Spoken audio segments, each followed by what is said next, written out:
Ada kurang lebih 82 juta anak. Lalu kalau kita turunkan ke 16 tahun sesuai aturan ini ada kurang lebih 70 juta anak.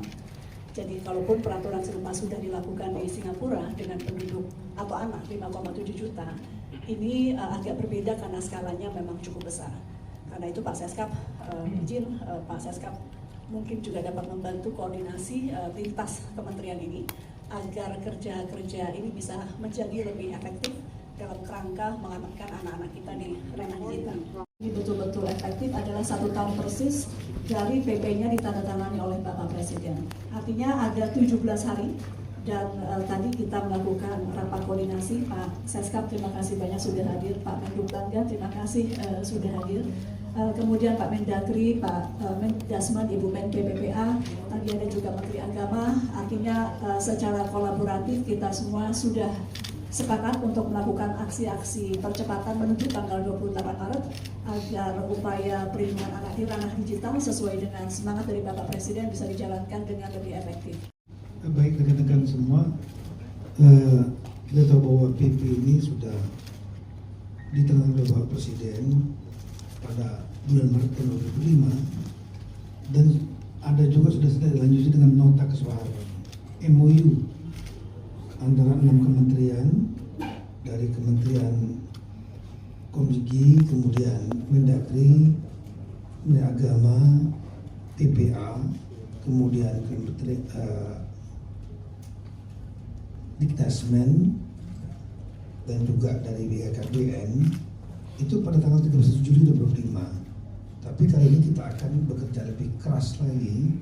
Memang tidak mudah disampaikan oleh Ibu Komdigi karena kita negara populasi nomor 4 terbesar di dunia dan internet usernya juga salah satu tertinggi.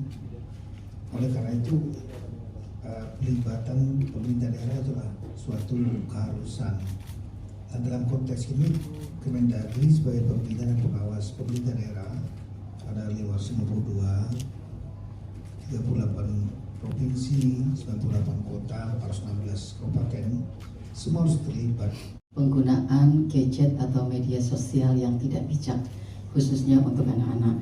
Maka solusi atau tawaran yang kami lakukan adalah di Ruang Bersama Indonesia. PP Tunas ini berseiring dengan Perpres nomor 87 tentang peta jalan perlindungan anak di ranah dalam jaringan. Ini sangat berseiring sejalan antara Perpres dengan PP Tunas. Dasmen mendukung sepenuhnya pelaksanaan PP Tunas dan telah menerbitkan peraturan Mendikdasmen nomor 6 tahun 2026 tentang membangun budaya sekolah yang aman dan nyaman. Upaya ini kami lakukan dalam rangka membangun budaya sekolah yang di situ tumbuh suasana yang saling menghormati, saling memuliakan, dan saling mendukung untuk keberhasilan belajar dan menjadikan sekolah sebagai rumah yang kedua bagi anak-anak kita. Dan itu semua merupakan penjabaran dari PP Tunas yang menjadi referensi dari Permendikdasmen tersebut. Pelaksanaan budaya sekolah yang aman dan nyaman dikembangkan dengan tata kelola dan edukasi serta kolaborasi peran seluruh warga sekolah dengan menerapkan 9 asas utama, yaitu humanis, komprehensif, partisipatif, kepentingan terbaik bagi anak, non-diskriminatif, inklusif, keadilan dan kesetaraan gender, harmonis dan berkelanjutan. Siap untuk apa? Siap untuk nantinya menggunakan media sosial. Untuk detail teknis dan aturan-aturannya nanti akan dijelaskan lebih singkat dalam waktu ke depan oleh juru bicara yang sudah ditugaskan oleh para menteri di sini, khususnya Ibu Menkomdigi. Kemudian yang kedua, teman-teman lihat semua di sini ada 6 menteri terkait terhadap PP ini, dan tentunya ke depan akan semakin kita sosialisasikan kepada masyarakat. Kemudian yang ketiga, alhamdulillah minggu lalu baru saja disampaikan oleh Ibu Menkomdigi terkait PP ini, dan alhamdulillah mendapat perhatian dan dukungan dari para orang tua khususnya, dan nanti ke depan kami semua memohon kerjasama dari seluruh masyarakat, dari seluruh orang tua, dari adik-adik, anak-anak, dan tentunya rekan-rekan pers media ke depan untuk dapat memaksimalkan dan agar peraturan pemerintah ini terkait PP Tunas, Tungguan Nasyap dapat berjalan dengan maksimal. Ada kurang lebih 82 juta anak. Lalu kalau kita turunkan ke 16 tahun sesuai aturan ini ada kurang lebih 70 juta anak. Jadi kalaupun peraturan serupa sudah dilakukan di Singapura dengan penduduk atau anak 5,7 juta, ini agak berbeda karena skalanya memang cukup besar. Karena itu Pak Seskap izin Pak Seskap mungkin juga dapat membantu koordinasi lintas kementerian ini agar kerja-kerja ini bisa menjadi lebih efektif dalam kerangka mengamankan anak-anak kita di ranah digital. Ini betul-betul efektif adalah 1 tahun persis dari PP-nya ditandatangani oleh Bapak Presiden. Artinya ada 17 hari dan tadi kita melakukan rapat koordinasi. Pak Seskap terima kasih banyak sudah hadir, Pak Menhub Bangga terima kasih sudah hadir.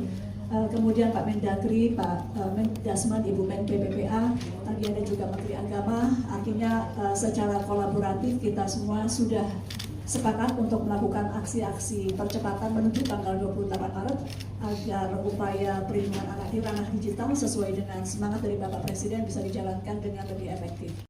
Baik rekan-rekan semua, kita tahu bahwa PP ini sudah ditandatangani oleh Bapak Presiden pada bulan Maret tahun 2005 dan ada juga sudah dilanjuti dengan nota kesepakatan MOU antara 6 kementerian, dari Kementerian Komdigi, kemudian Mendagri, Menteri Agama, PPA, kemudian Kementerian